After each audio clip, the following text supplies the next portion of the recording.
네, 오늘 여러분과 함께 좀 깊이 들어가 볼 이야기는요. 구약 성경 창세기에 나오는 한 장입니다. 네, 바로 38장이죠. 맞습니다. 38장.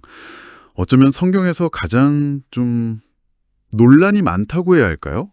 거의 뭐 강렬한 막장 드라마 같은 이야기라고도 하던데요. 그렇죠. 시아버지와 며느리, 속임수, 그리고 정말 예상치 못한 정의의 실현까지. 이 복잡하게 얽힌 이야기 실타래를 지금부터 한번 함께 풀어보겠습니다. 네, 사실 이 이야기는 처음 들으면 굉장히 불편하게 느껴질 수 있습니다. 하지만 당시의 사회적 관습, 그리고 그 안에서 생존해야 했던 한 여성의 절박함을 이해하고 나면요. 아, 이 이야기가 단순한 스캔들이 아니라 무엇이 진정으로 의로운가에 대한 아주 근본적인 질문을 던지고 있다는 걸 알게 되실 겁니다. 좋습니다. 그럼 먼저 배경부터 살펴봐야 할 것 같아요. 이야기의 시작은 야곱의 아들 중 한 명인 유다라는 인물이죠. 네, 맞습니다. 그가 가나안 여인과 결혼해서 아들 셋을 낳아요. 엘, 오난, 셀라. 네, 그리고 맏아들 엘을 위해서 다말이라는 여성을 며느리로 맞이합니다. 여기까지는 뭐 평범한 한 가문의 시작처럼 보이는데요? 그렇죠.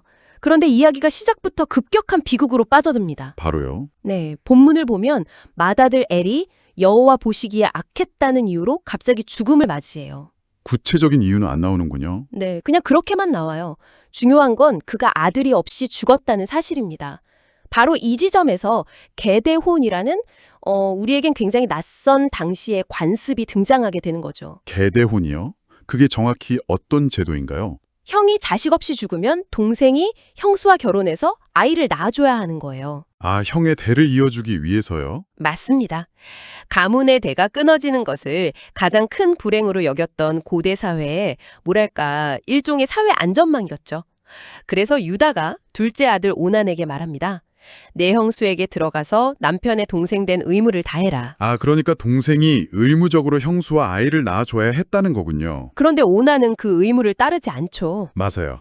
따르지 않을 뿐만 아니라 아주 교묘하게 피합니다. 교묘하기요? 네, 본문에는 그가 형수와 잠자리는 하지만 아이가 생기지 않도록 땅에 설정했다고 나와요. 그 이유가 또 아주 현실적입니다. 이유가 뭔가요? 그냥 의무를 다하기 싫어서였나요? 그것보다 더 계산적인 이유였어요. 게데온섭에 따르면 그렇게 태어난 아이는 법적으로 죽은 형의 아들이 되거든요. 아, 자기 아들이 아닌 거군요. 그렇죠. 쉽게 말해 아이를 낳아봤자 자기 재산을 물려줄 수도 없고 오히려 자기 유산 지분만 줄어드는 게 싫었던 겁니다. 와, 정말 지독하게 이기적이네요. 결국 오난도 형처럼 죽음을 맞이하죠. 이제 유다에게는 막내 아들 셀라만 남았습니다. 유다 입장에서는 정말 공포스러웠을 것 같아요. 아들 둘이 연달아 죽었으니까요. 맞아요. 유다는 이 모든 비극의 원인이 며느리 다말에가 있다고 생각했던 것 같아요. 저주받은 며느리라고 여겼을 수도 있고요. 그래서 다말에게 뭔가 조치를 취하죠. 네, 내 아들 셀라가 다 클 때까지 친정에 가서 과부로 지내라 이렇게 말합니다. 그러면서 속으로는 셀라마저 저 여자 때문에 죽게 할 수는 없다고 생각하죠. 이건 그냥 기다리라는 말이 아니네요. 그렇죠. 사실상 며느리를 내쫓으면서 지킬 생각도 없는 약속으로 묶어둔 거잖아요. 아들이 크면 다시 부를게 하고요. 정확합니다. 다말은 공식적으로는 유다 가문의 며느리 신분이라 재혼도 할 수 없어요. 그런데 실질적으로는 아무런 보호도 받지 못하고 친정에 유폐된 신세가 된 거죠. 사회적으로 완전히 고립된 겁니다. 그렇게 기약 없는 세월이 흐르는군요. 네. 시간이 흘러서 막내 아들 셀라는 어른이 됐지만 유다는 약속을 지키지 않죠. 다말 입장에서는 정말 모든 희망이 사라진 순간이었을 것 같아요.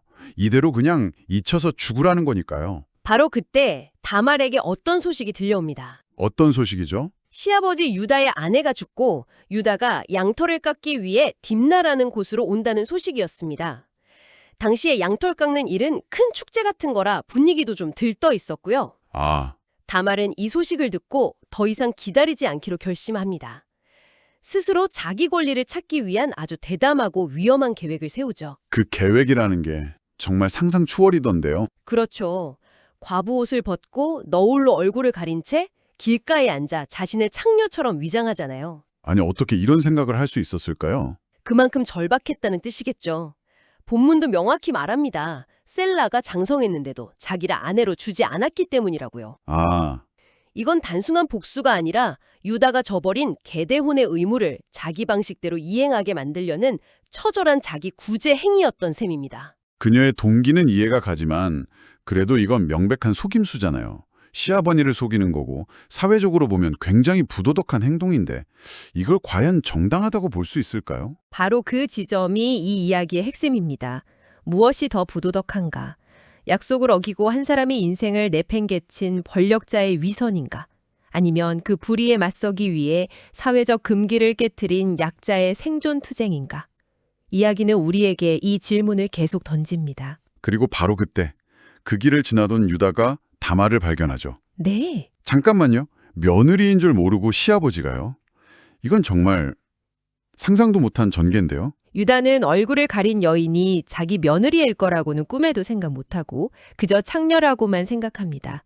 그리고 그녀에게 다가가 값을 치를 테니 동침하자고 제안하죠. 여기서 다말의 계획이 정말 치밀했다는 게 드러나요.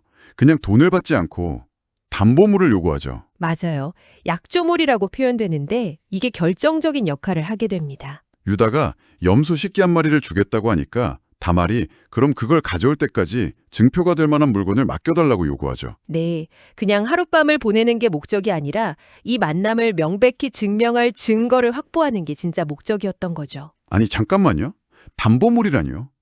길에서 만난 창녀로 보이는 여자한테 뭘 믿고 그런 걸 주죠? 보통은 그냥 돈을 주지 않나요? 그게 이 이야기의 정말 흥미로운 지점입니다. 다말이 요구한 담보물이 아주 특별했거든요. 뭘 요구했죠? 바로 당신의 도장과 그 끈, 그리고 손에 든 지팡이였습니다. 도장이랑 지팡이요? 그게 그렇게 중요한 물건인가요? 그냥 가지고 있던 소지품이 아니고요? 중요한 정도가 아니죠. 이건 유다의 전부를 넘겨준 거나 마찬가지입니다. 전부요? 네, 고대 사회에서 개인의 도장은 오늘날의 공인 인증서나 법인 인감 같은 거예요. 모든 계약과 소유권을 증명하는 그 사람의 정체성 그 자체였죠. 아, 지팡이 역시 바이스난 막대기가 아니라 그 가문의 수장이라는 권위와 신분을 상징하는 물건이었고요. 세상에. 그럼 유다는 자기 신분증이랑 인감도장이랑 나 이 집안 가장이요 하는 명패까지 통째로 담보로 맡긴 셈이네요. 어떻게 그런 실수를 할 수 있죠? 요즘으로 치면 제가 지금 현금이 없으니 주민등록증이랑 인감도장 맡기고 갈게요 하는 거랑 똑같아요. 누가 그러겠어요? 그러게요. 그만큼 유다의 상황 판단이 완전히 흐려져 있었다는 걸 보여주죠. 그는 그저 자신의 욕망을 채우는 데 급급해서 자기가 누구인지 증명하는 가장 중요한 것들을 무심코 넘겨버린 겁니다. 와, 정말 대단하네요.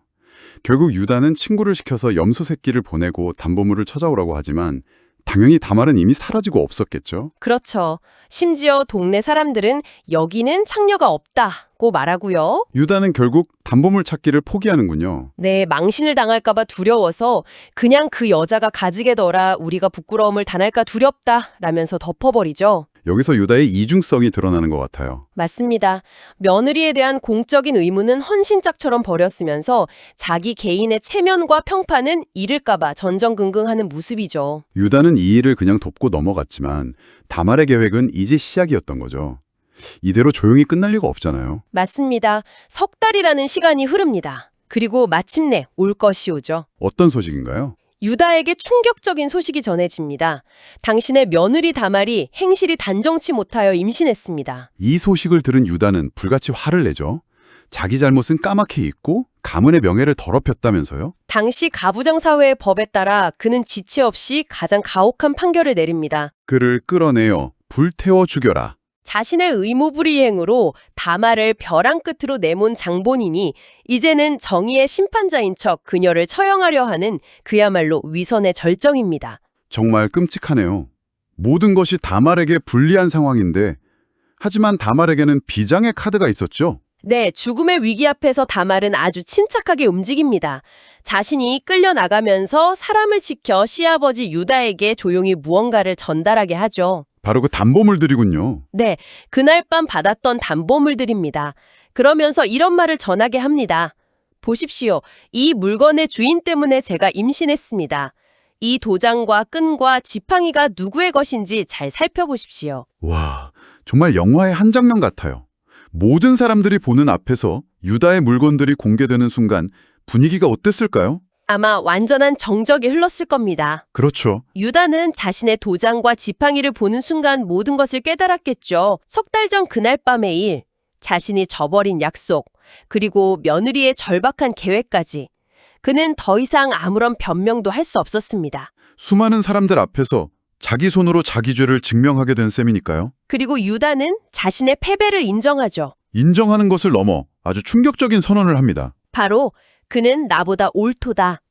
영어 성경에서는 She is more righteous than I 라고 번역되는데 이게 이 이야기 전체를 관통하는 주제입니다.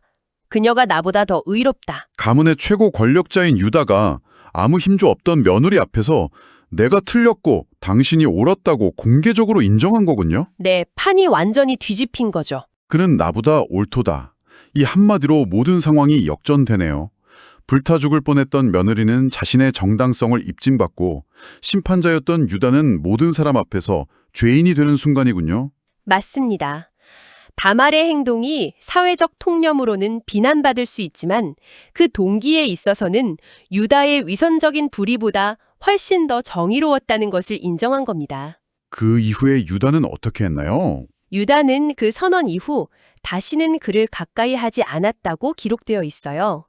이것은 그들의 관계가 성적인 관계가 아니라 오로지 가문의 대를 잇기 위한 목적이었음을 공인하고 다말을 정식 가문의 일원으로 받아들였음을 의미합니다. 정말 대단한 반전입니다. 이야기는 여기서 끝나지 않고 쌍둥이의 탄생으로 이어지죠. 그런데 이 출산 과정도 굉장히 특이하게 묘사되어 있어요. 네, 쌍둥이가 태어나는데 한 아이가 먼저 손을 내밀어서 산파가 첫째라는 표시로 붉은 실을 묶어줬어요. 네. 그런데 그 아이가 손을 다시 집어넣고 다른 아이가 갑자기 터트리고 먼저 나와버려요. 터트리고 나온다고요? 네. 그래서 이 아이의 이름을 베레스, 즉 터트림이라고 짓죠. 그냥 신기한 출산 해프닝 정도로 생각했는데 이게 또 다른 의미가 있나요? 엄청난 의미가 숨어 있습니다. 이 이야기의 마지막 반전이죠. 뭔가요? 이렇게 기존의 질서를 깨고 터트리며 태어난 베레스가 바로 훗날 이스라엘 역사상 가장 위대한 왕으로 꼽히는 다윗 왕의 직계 조상이 됩니다. 네. 다윗 왕이요? 네. 신약 성경 마태복음에 나오는 예수의 족보에도 다말과 베레스의 이름이 당당히 올라가 있습니다. 뭐라고요?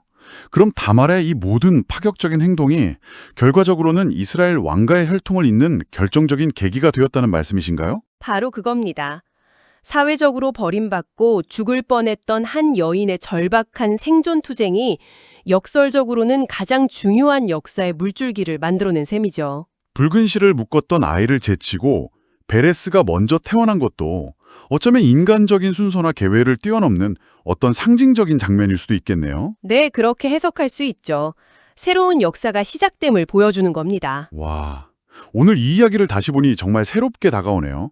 처음엔 그저 충격적인 스캔들이라고만 생각했는데 그 이면에 이런 엄청난 의미들이 숨어 있었군요. 그렇죠. 이 이야기는 우리에게 표면적인 행동 너머에 있는 동기와 구조를 보라고 말합니다. 아무런 힘이 없던 과부 다말은 자신을 억압하던 바로 그 제도, 즉 계대혼이라는 관습과 가부장적 권위를 역이용해서 자신의 권리를 되찾고 가문의 대를 이었고요. 네, 그녀의 방법은 파격적이었지만 그 목적은 자신의 생존권과 가문의 대를 잇는다는 지극히 정당한 것이었죠. 반면에 모든 권력을 가졌던 유다는 자신의 약속을 어기고 체면만 중시하다가 결국 자신의 불의를 만천하에 드러내고 그녀가 나보다 옳다고 고백할 수밖에 없었고요. 자, 그럼 마지막으로 여러분께 이런 질문을 하나 남겨드리고 싶습니다. 네, 다말의 이야기처럼 기존의 법과 관습이 더 이상 정의를 실현해주지 못하고 오히려 한 개인의 억압하는 도구로 전락했을 때 우리는 과연 어떤 행동까지 의롭다고 말할 수 있을까요? 이 오래된 이야기는 여전히 우리에게 그 경계에 대해 아주 깊은 질문을 던지고 있습니다.